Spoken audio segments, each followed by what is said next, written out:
Admiral Zekthara stood on the bridge of the glorious Talon, watching the blue marble that was Earth grow larger in the view screen. Her 4 eyes glowed with anticipation as she adjusted the ceremonial battle sash across her armored chest. Today would be a good day for war.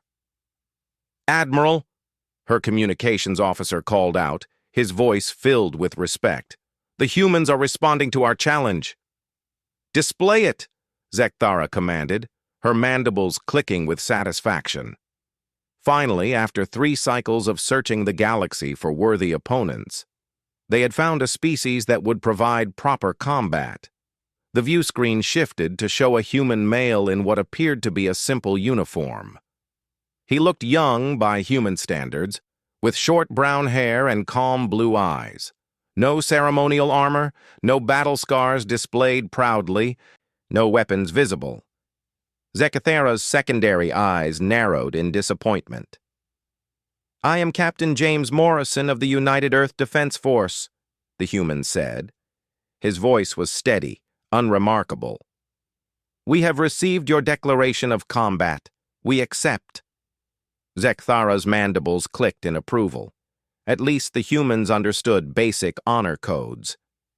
"I am Admiral Zekthara of the Korth Empire," she replied, activating the communication channel. "We come seeking glorious battle. Your species shows promise in the preliminary scans. We challenge you to prove your worth in combat."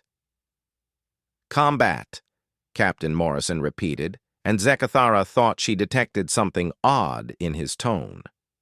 "Just to be clear, Admiral, you're declaring war on Earth." "Not war," Zekthara corrected, somewhat irritated by the human's ignorance of proper terminology.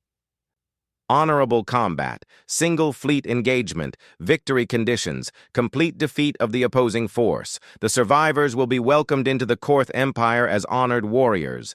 The dead will be remembered in our halls of glory." Captain Morrison was quiet for a moment. "Admiral, I want to make absolutely certain I understand your terms. You're attacking our planet with your fleet and you expect us to meet you in space for a single battle?" "Precisely," Zekthara said, pride swelling in her chest. "Winner takes all. No civilians will be harmed. No orbital bombardment. No surface invasions. Pure fleet-to-fleet combat as the ancestors intended. Your species will either prove itself worthy of joining our empire or it will be conquered. Either way, you will fight with honor." The human captain's expression didn't change. But Zekthara caught something in his eyes that she couldn't quite identify. "And if we refuse this challenge? Then we will know you are cowards, unworthy of our attention," Zekthara replied. "We will glass your planet from orbit and move on to find species with more courage." "I see." Captain Morrison nodded slowly. "Admiral Zekthara, on behalf of Earth, we accept your terms. Single fleet engagement, winner takes all. When do you want to begin?" "Tomorrow at dawn, local time for your capital," Zekthara declared. "We will meet in the space between your planet and its moon. Prepare your finest warriors. Today we discover if humanity deserves to survive." The transmission ended, and Zekthara turned to address her bridge crew. Around her, 200 Korth warriors prepared for the most anticipated battle in recent memory. The bridge hummed with excitement as officers checked weapon systems and reviewed tactical displays. "Status report," she commanded. 150 ships ready for combat," her tactical officer reported. 12 dreadnoughts, 30 cruisers, 60 destroyers, and 48 fighters. Full energy shields, plasma cannons charged, missile tubes loaded. "Enemy fleet composition? Scanning indicates approximately 200 human vessels," the sensor officer said, his voice tinged with respect. "They appear to favor smaller, faster ships. Many designs we don't recognize. Their technology seems different from ours." Zekthara nodded approvingly. The humans had numbers, which was good. A battle was no fun without proper opposition. "Different how?" "Their ships appear to prioritize speed and maneuverability over heavy armor," the tactical officer explained. Unusual energy signatures. Some vessels appear to be using projectile weapons rather than pure energy systems. Projectiles? Zekathara's mandibles clicked in amusement. How primitive? Still, primitive weapons can be dangerous in the right hands. Do not underestimate them. She turned her attention back to the view screen, watching Earth's blue surface. The planet looked peaceful from this distance. No massive orbital defense platforms, no ring-shaped battle stations, no obvious military installations visible from space. Either the humans were supremely confident, or they simply didn't understand what they were facing. "Admiral," her intelligence officer spoke up hesitantly. "I've been monitoring human communications. There's something you should know." "Speak." "The humans aren't treating this as a traditional challenge. Their military networks are using terminology like total war and unrestricted combat. I'm not entirely certain they understand the honor codes we're following." Zekathara waved a dismissive hand. "They'll learn quickly enough. First contact often involves cultural misunderstandings. Once the battle begins, warrior instincts take over. They'll fight with honor, because that's the only way to fight." Her communications officer looked up from his station. "Admiral, we're receiving multiple transmissions from Earth. Government officials requesting negotiations, religious leaders asking for peace talks, civilian populations." He paused. "Saying goodbye to their families." "Saying goodbye?" "Yes, Admiral. Mass communications across their planet, families recording final messages for each other, parents explaining to their children that the monsters from space might win tomorrow." Zekathara felt a flicker of unease. Why would they assume death is certain? This is honorable combat. The losing side becomes part of our empire, not casualties. Her intelligence officer's voice was troubled. "I don't think they believe we'll honor that agreement, Admiral. Their historical records show patterns of different combat practices." Before Zekathara could respond, her tactical officer called out urgently, "Admiral, multiple contacts launching from Earth's surface, hundreds of ships rising from their planet." "The human fleet mobilizing for battle?" she asked. "No, Admiral." The tactical officer's voice was confused. "These appear to be civilian vessels, transports, cargo ships, even what look like passenger liners. They're not heading for the combat zone. They're fleeing." Zekathara stared at the tactical display showing streams of ships leaving Earth in all directions. "Fleeing? From a single fleet engagement?" "Admiral," her sensor officer said quietly, "I'm also detecting massive movement on the planet's surface. Population centers evacuating. Industrial facilities shutting down. They appear to be treating this as an existential threat." "That makes no sense," Zekathara muttered. "It's one battle. Winner takes all. No civilian casualties. Why would they evacuate entire planets?" Her intelligence officer spoke up again, his voice more urgent now. "Admiral, I've been analyzing human military communications more thoroughly. They're not preparing for a single engagement. They're mobilizing their entire military. Every ship, every station, every armed vessel in their system is being called to the battle zone." "Their entire military?" Zekathara's mandibles clicked with concern. "For one challenge?" "There's more," the intelligence officer continued. "They're discussing something called scorched earth tactics and mutually assured destruction. These terms don't match any honorable combat protocols I'm familiar with." Zekathara studied the tactical display showing Earth's fleet positions. The human ships were arranging themselves in formations she'd never seen before. Instead of the traditional battle lines expected in honorable combat, they appeared to be setting up overlapping fields of fire, establishing kill zones, and positioning vessels for what looked like guerrilla warfare tactics. "Admiral," her communications officer interrupted her thoughts. "Captain Morrison is requesting another communication." "Display it." The human captain appeared on screen again, but this time he looked different. His simple uniform had been replaced with what appeared to be full combat armor. Behind him, Zekathara could see frantic activity as crew members ran between stations. The bridge lighting had shifted to a red tone that hurt her eyes. "Admiral Zekthara," Captain Morrison said, his voice now carrying a hard edge that hadn't been there before. "I need to clarify something about tomorrow's engagement." "Clarify what?"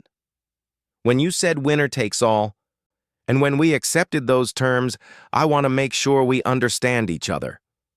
Morrison leaned forward slightly. "You're bringing 150 ships to attack our planet. You've threatened to glass our planet from orbit if we refuse to fight. You've declared that you will conquer us or we will die. Is this correct?" "This is honorable combat," Zekthara protested. "The survivors will be welcomed into our empire. The dead will be honored. This is how it has always been done." Captain Morrison's expression didn't change. "Admiral, let me explain something about humans. When someone threatens our planet, our families, our children, our entire civilization, we don't fight honorable battles." Something cold ran down Zekthara's spine. "What do you mean?"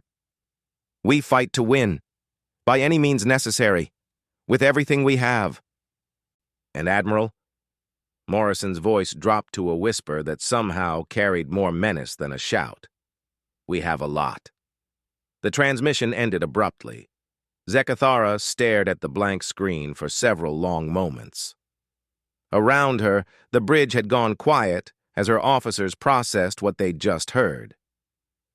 "Admiral," her tactical officer said hesitantly, "I'm detecting significant changes in the human fleet deployment. They're not forming battle lines." "What do you mean?" "Their ships are spreading out across the entire solar system. Some are moving to positions behind asteroids. Others are using their moon as cover. Still others are deploying what appear to be mines and automated weapons platforms." Zekthara's secondary eyes focused on the tactical display with growing alarm. "This isn't honorable combat formation." "What are they doing?" Her intelligence officer spoke up, his voice tense. "Admiral, I've been monitoring more human communications. They're discussing tactics I've never heard of. Asymmetric warfare, guerrilla combat, target identification and elimination, total war protocols. I don't understand these terms." "Neither do I, Admiral. But based on context, I don't think these are honorable combat tactics."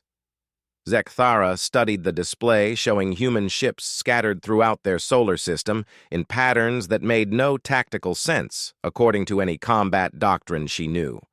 Instead of massing for a decisive battle, they appeared to be hiding. "Perhaps they're simply inexperienced in large fleet combat," she said, trying to convince herself as much as her crew. "Many species require time to adapt to proper warfare. Tomorrow, when battle is joined, they'll learn quickly enough." But even as she said it, Zekthara couldn't shake the memory of Captain Morrison's voice when he'd said, "We fight to win by any means necessary." The Korth Empire had ruled the galaxy for 3,000 years through honorable combat. They had defeated dozens of species in glorious battles that were still remembered in their halls of victory. Every conquered species had eventually learned to appreciate the honor of Korth warfare. But looking at the tactical display showing human ships scattered like prey animals instead of forming proper battle lines, Zekthara began to wonder if these humans understood honor at all. "Maintain positions," she commanded. "Tomorrow at dawn, we'll show them how real warriors fight." Her crew responded with the traditional battle cry, but Zekthara noticed their voices lacked the usual enthusiasm. They were all watching the tactical display showing human ships moving into positions that defied every rule of honorable combat. As night fell over the human planet below, Zekthara tried to push down the growing certainty that tomorrow's battle would be unlike anything the Korth Empire had ever experienced.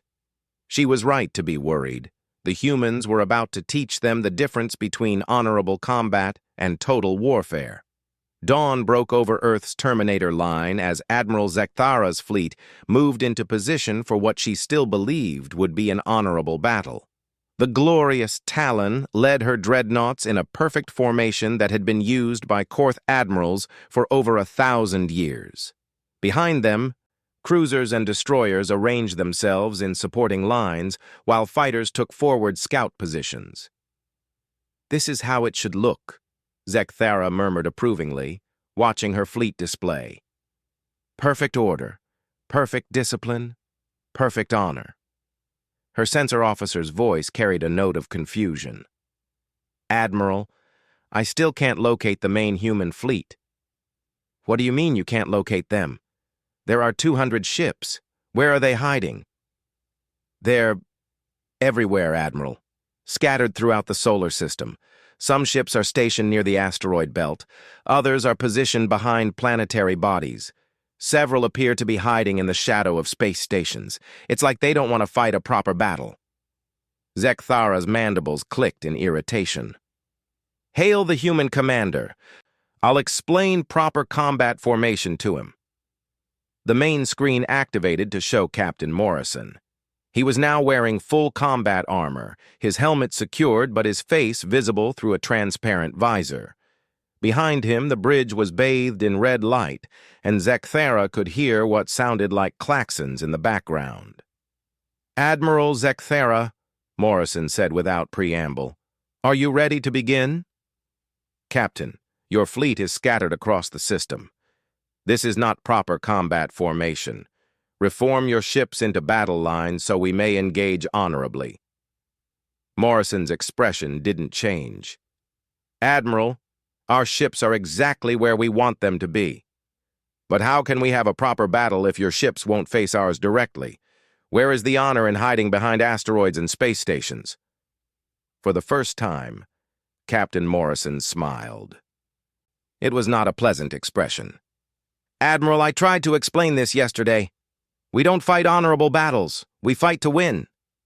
Before Zekthara could respond, her tactical officer called out in alarm. "Admiral! Contacts bearing 27 Mark 5. Multiple human ships decloaking." Zekthara spun to look at her tactical display. Where moments before had been empty space, dozens of human vessels had suddenly appeared, emerging from some form of stealth technology. They were close, dangerously close to her battle line. "Impossible," she breathed. "How did they get so near without being detected?" Her answer came in the form of weapons fire. But it wasn't the massive energy beams or plasma cannons she expected. Instead, streams of projectiles lanced out from the human ships, thousands of tiny metal slugs moving at incredible velocities. The first salvo struck her lead cruiser, the Honor's Edge. Zekthara watched in horror as the projectiles tore through shields, as if they weren't there, punching holes in armor plating that should have stopped any conventional weapon. "Shields are ineffective," her tactical officer reported in shock. "The projectiles are too small and fast for our defensive systems to track." "Return fire," Zekthara commanded. Her ships opened up with their plasma cannons, sending beautiful streams of energy toward the human vessels. But the humans didn't stand still to receive their fire like proper warriors. Instead, they scattered in all directions, their smaller ships accelerating at rates that shouldn't have been possible. "They're running," one of her officers declared. "No," Zekthara said grimly, watching the tactical display. "They're repositioning." She was right. As soon as her plasma cannons finished their firing cycle and began recharging, the human ships swooped back in, firing another devastating barrage of projectiles before dancing away again. "Admiral," her communications officer called out urgently, "we're receiving a transmission. It's not from Captain Morrison." "Display it." A new human appeared on screen. This one was clearly older, with gray hair and numerous scars visible on his face. His uniform bore different insignia, and his eyes held the look of someone who had seen too much combat. "I am Admiral Sarah Chen of the Earth Defense Force," the woman said calmly. "Admiral Zekthara, I am hereby informing you that you are now engaged in total warfare against humanity. There will be no quarter given, no prisoners taken, no honorable surrender accepted. What is the meaning of this? Zekthara demanded. Captain Morrison agreed to honorable combat. Captain Morrison agreed to combat, Admiral Chen replied coldly. He never agreed it would be honorable. You threatened our planet. You threatened our families. You threatened our children. That makes this an existential war, and we will prosecute it as such. The transmission ended abruptly, and immediately Zekthara's tactical display erupted in new contacts. Human ships that had been hiding throughout the solar system were now moving, converging on her fleet from every direction. Admiral, her sensor officer called out in panic.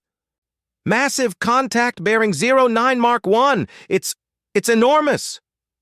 Zekthara looked up to see something that shouldn't have been possible. Emerging from behind Earth's moon was a ship larger than her dreadnoughts, but it wasn't built like any warship she'd ever seen. Instead of sleek armor and weapon ports, it appeared to be constructed from what looked like industrial equipment. What is that thing? She demanded. Her intelligence officer, frantically scanning the massive vessel, provided the answer. It appears to be a converted asteroid mining ship, Admiral. But the readings, they've fitted it with some kind of mass accelerator. A really big one. As if to punctuate his words, the massive human ship fired. But instead of energy beams or plasma, it launched what appeared to be chunks of raw asteroid material, each piece the size of a small building, accelerated to incredible velocities.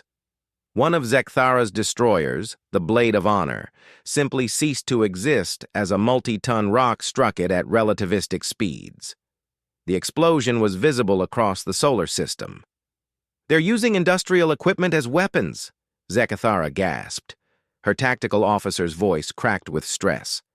Admiral, I'm detecting weapons fire from multiple civilian installations, space stations, orbital factories, even what appear to be scientific research platforms. They're all shooting at us.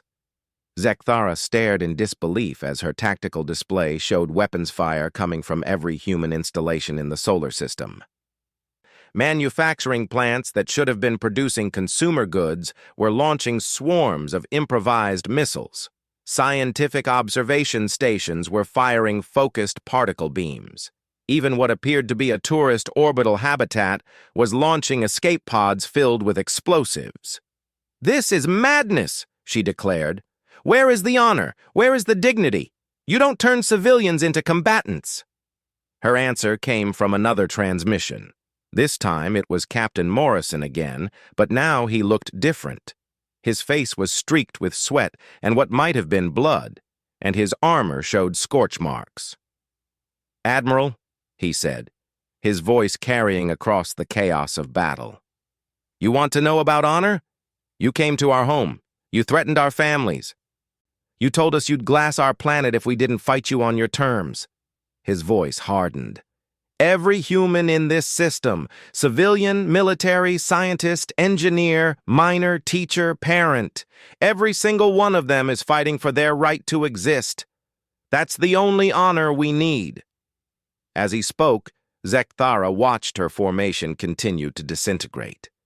The humans weren't fighting like any enemy she'd ever faced. They didn't form battle lines or engage in proper ship-to-ship combat. Instead, they swarmed her vessels like angry insects, striking from unexpected angles with weapons she'd never seen before. A group of human fighters launched what appeared to be simple metal cables at one of her cruisers. She almost laughed until she realized the cables were designed to foul the ship's engines and weapon systems. While the cruiser struggled to free itself, other human ships closed in and systematically destroyed its defensive systems with precisely targeted projectile fire. Another human ship, one that appeared to be a converted cargo hauler, rammed itself directly into her destroyer, Swift Victory. The explosion took out both vessels, but Zekthara realized the humans had calculated it was a favorable trade. "They're willing to die just to damage us?" she asked in bewilderment. "Admiral," her intelligence officer said quietly, "I'm monitoring human communications. They're coordinating their attacks through civilian networks. Merchants are providing intelligence. Scientists are calculating optimal firing solutions. Even children are spotting for their military. Children? Human educational institutions appear to have astronomy programs. Their students are tracking our fleet movements and reporting to their military. Their entire society is participating in this combat. Zekthara felt something she had never experienced before in battle. Genuine fear. This wasn't warfare as the Korth understood it. This was something else entirely. Her tactical display showed her fleet's strength dropping steadily.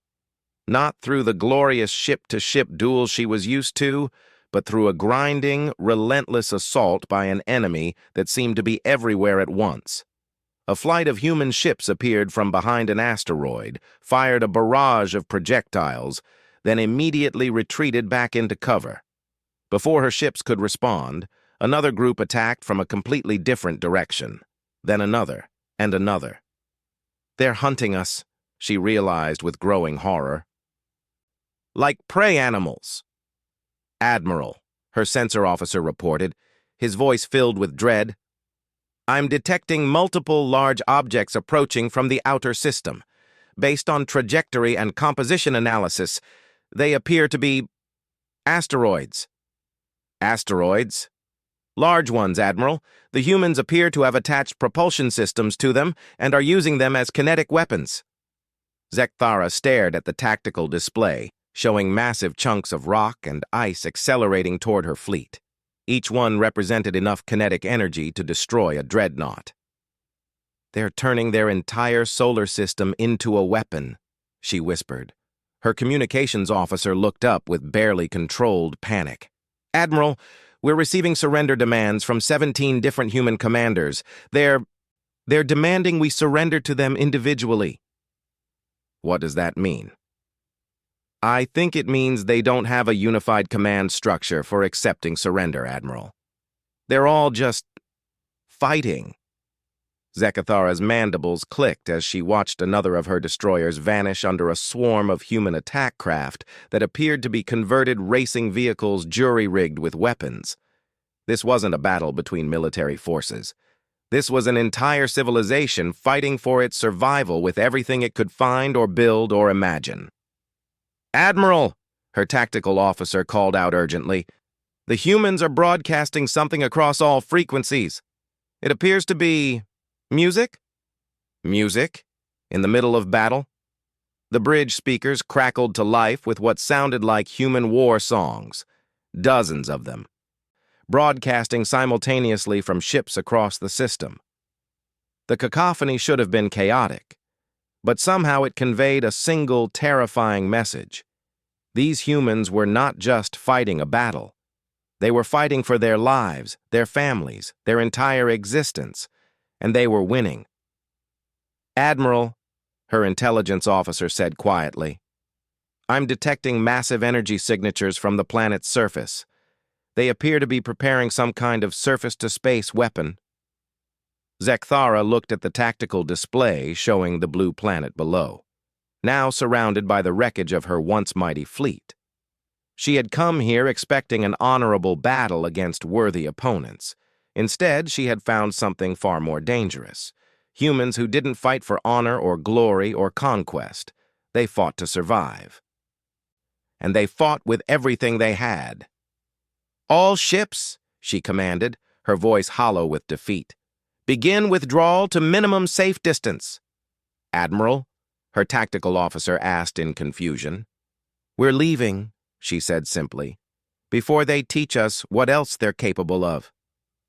As her remaining ships began their retreat, Zekthara watched the humans continue their relentless pursuit.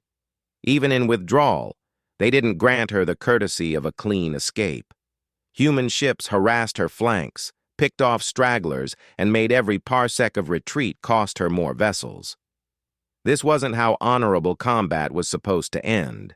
But then again, she was beginning to realize that nothing about humans was honorable in any way she understood the term.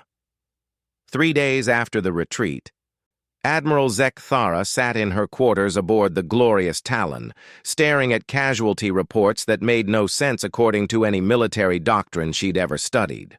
Of her original fleet of 150 ships, only 37 remained operational.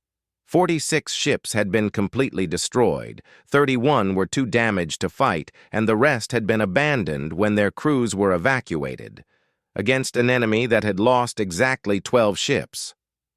12. Her door chimed, and she granted entry without looking up. Commander Veltar, her intelligence officer, entered with a data pad and the same bewildered expression he'd worn since the battle. "Admiral," he said carefully, "I've completed the analysis you requested of human combat tactics. Tell me something that will help me understand what happened out there," Zekathara replied wearily. Veltar consulted his data pad. The humans appear to operate under a completely different philosophy of warfare. Where we seek honorable combat between military forces, they practice what their historical records call total war, the complete mobilization of all societal resources for military purposes. "I gathered that much when their merchants started shooting at us," Zekathara said dryly. "It's more than that, Admiral. I've been studying their historical records, and this pattern repeats throughout their entire civilization. When threatened with extinction, humans don't just fight with their military. They fight with their entire species." Veltar activated a holographic display showing Earth's solar system. "During the battle, we faced not just their fleet but their entire infrastructure. Manufacturing plants converted to weapons production in real time. Civilian vessels jury-rigged for combat. Research facilities repurposed as sensor networks. Even their educational institutions participated in targeting and reconnaissance." Zekathara looked up from her reports. "Their children were spotting for their military. Children, Veltar. How does an entire species convince its young to participate in warfare?" "They don't have to convince them, Admiral. That's what makes humans so dangerous. When their survival is threatened, every member of their species automatically becomes a combatant. It's not a military doctrine. It's an evolutionary trait." The Admiral's mandibles clicked thoughtfully. "Show me the tactical breakdown." Veltar gestured, and the hologram shifted to display the battle from a strategic perspective. The humans never intended to fight the kind of honorable fleet engagement we expected. From the moment they accepted our challenge, they began preparing for asymmetric warfare. Asymmetric warfare? Combat between opponents with vastly different capabilities and tactics. The humans correctly assessed that they couldn't match our ships in direct confrontation, so they changed the rules of engagement entirely. The display showed human ship movements throughout the battle. Instead of the clean battle lines Zekathara was accustomed to, the human fleet had moved in seemingly random patterns that now revealed themselves as carefully coordinated strike groups. "Look at this," Veltar continued, highlighting a series of attacks. Groups of 3 to 5 human ships would emerge from concealment, deliver concentrated fire on a single target, then immediately retreat.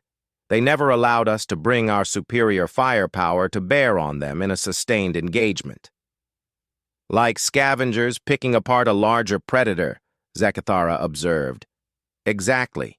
And while their main fleet harassed us, their civilian infrastructure was being weaponized.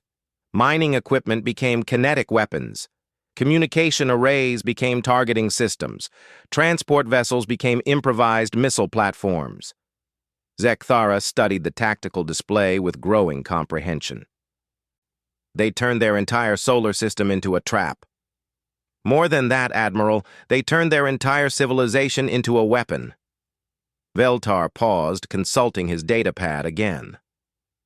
"I've been analyzing human historical records, and this behavior pattern is consistent across their entire species history. When faced with existential threats, humans don't just fight, they innovate." "Innovate how?"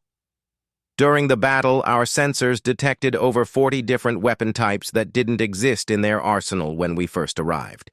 They were literally inventing new ways to kill us in real time." Zekathara felt a chill run down her spine. "They were adapting during combat?" "Continuously. Every time we adapted to one of their tactics, they developed 3 new ones. Their entire society appears to be optimized for rapid innovation under pressure. The Admiral stood and walked to her viewport, staring out at the stars. In 3,000 years of conquest, the Korth Empire has never faced an enemy like this. Admiral, Veltar said quietly, there's something else you need to know. I've been monitoring human communication since our retreat. They're not celebrating their victory. What do you mean? They're preparing for our return. Within hours of our withdrawal, they began expanding their defenses, improving their weapons, and developing new technologies. They assume we'll be back with reinforcements. Zekathara turned from the viewport. Will we? That's not for me to decide, Admiral, but I should point out that their preparations aren't just defensive. They're also building ships designed for interstellar travel, ships that look suspiciously like the ones they used to harass our flanks during retreat. They're planning to follow us? I believe they're planning to hunt us, Admiral. The humans appear to view our attack as an act of aggression that requires retaliation. Zekthara's mandibles clicked nervously. The idea of being hunted by the same enemy that had just dismantled her fleet was not appealing. What do you recommend? Honestly, Admiral, I recommend we avoid human space entirely and warn every other species to do the same. Before Zekthara could respond, her communications officer's voice came over the intercom. Admiral, we're receiving a transmission from Earth. Display it. Captain Morrison appeared on her screen, but he looked different now. His armor was gone, replaced by a simple uniform, but his eyes held a hardness that hadn't been there before the battle. Admiral Zekthara, he said formally, I am contacting you to discuss the terms of your surrender. Our surrender? Zekathara's mandibles clicked in confusion. We have withdrawn from your space. The battle is over. Morrison's expression didn't change. Admiral, you attacked our planet. You threatened our families. You declared that you would glass our world if we refused to fight on your terms. Did you think we'd just forget about that because you flew away? But honorable combat traditions dictate that withdrawal ends hostilities, Zekthara protested.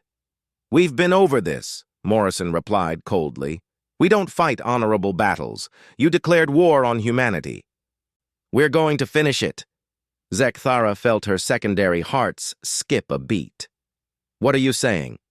I'm saying that in approximately 6 months, the first human expeditionary fleet will arrive in Korth space. We'll keep coming until either you surrender unconditionally, or we've eliminated your species' ability to threaten other civilizations. You can't be serious. You're one species against an entire empire. Morrison leaned forward slightly. Admiral, let me explain something about humans that you clearly don't understand. When you threaten our survival, we don't just defend ourselves. We eliminate the threat. Permanently. The transmission showed a tactical display of human space. What Zekathara saw made her mandibles click in alarm. The humans had dozens of new installations under construction, shipyards, weapons platforms, and what appeared to be massive industrial complexes. We've spent the last 3 days studying your technology, your tactics, and your empire, Morrison continued. We know where your worlds are located. We know your fleet dispositions. We know your economic centers. And, Admiral, we've learned that your entire empire is built on the assumption that everyone fights the same kind of honorable battles you do. You're talking about genocide, Zekathara whispered. No, Admiral. We're talking about justice. You came to our home with the intention of enslaving or destroying our entire civilization. Now we're coming to yours to make sure you can never threaten anyone again.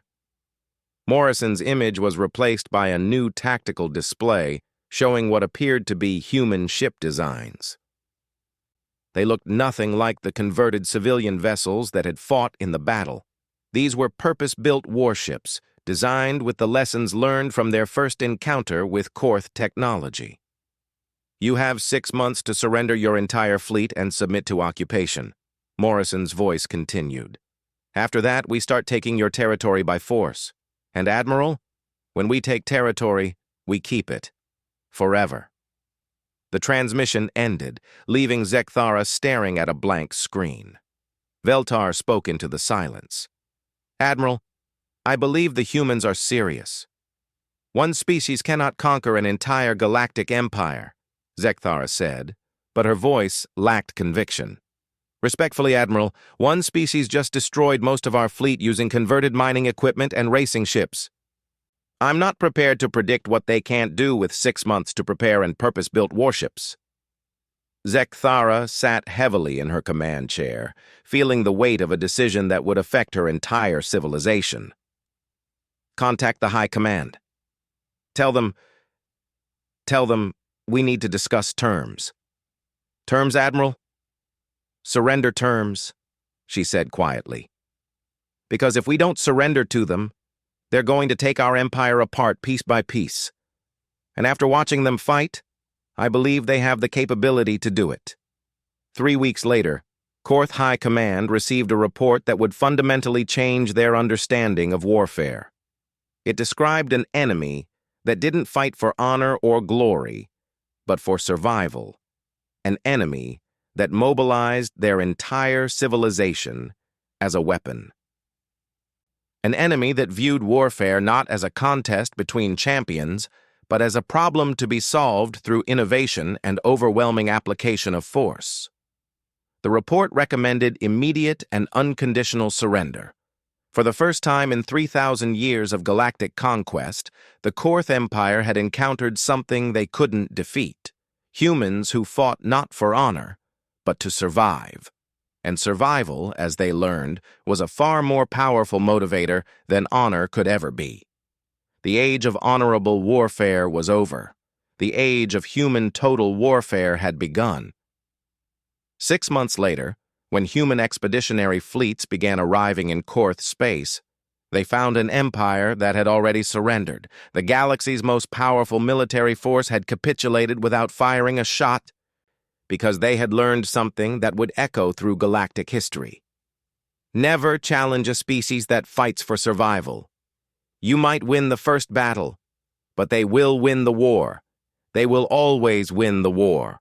Because honor is optional, but survival is not.